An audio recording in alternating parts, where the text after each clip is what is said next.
I have to go to my notes here, and Marlene Brandt Castellano, good morning to you, and welcome, and thank you for taking and being so generous of your time to be here with us today. We appreciate that very, very much. On my way here, I live on Haida Gwaii, which is a beautiful, beautiful place, land of the Haida people, which this past summer, the Haida had a big celebration in one of their villages along with the provincial government, and they reclaimed their name to their land as Haida Gwaii. And they gave back very generously to the province the name that they had put there, which was the Queen Charlotte Islands. And it was a part of a reconciliation process that the Haida have been engaged in with the Crown.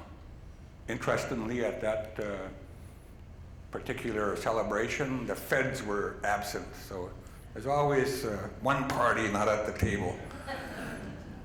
So when I was leaving there the other day, I was talking to a very well-known Haida artist. His name is Jimmy Hart, and he apprenticed under one of the greatest artists of the Haida Nation. We were talking just about our childhood, and he was remarking about how things have changed so much.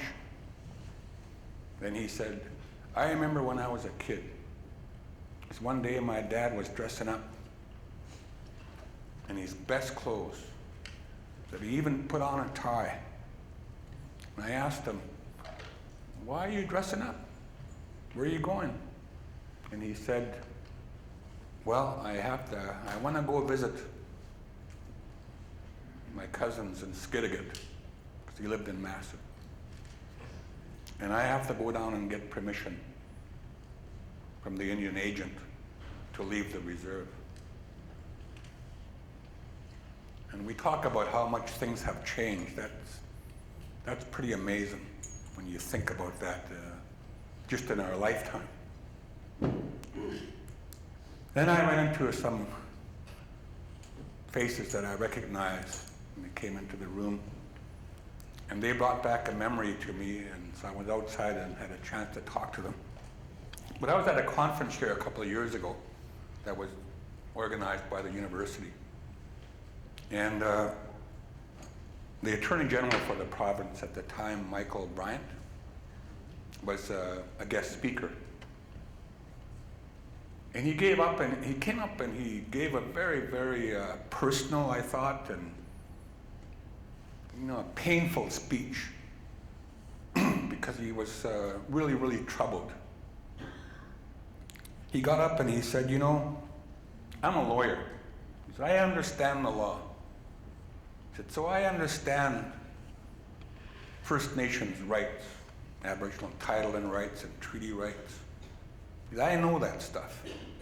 He said, but I gotta deal with political people because I'm in government. And I gotta deal with other lawyers, they have different opinions. And I gotta deal with the bureaucracy. Say, no, you can't deal with them like that. This is the way you gotta deal with them. And he said, but the problem I have is I got 6 people in jail right now. What do I do about that? What do I do about that? And I was sitting there thinking to myself, we need to create a dialogue in this province around reconciliation based on the principles of recognition and respect and a commitment to reconciliation.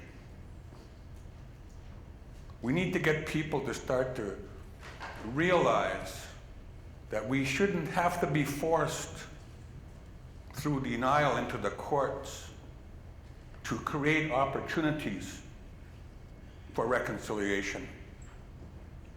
That those times have passed us.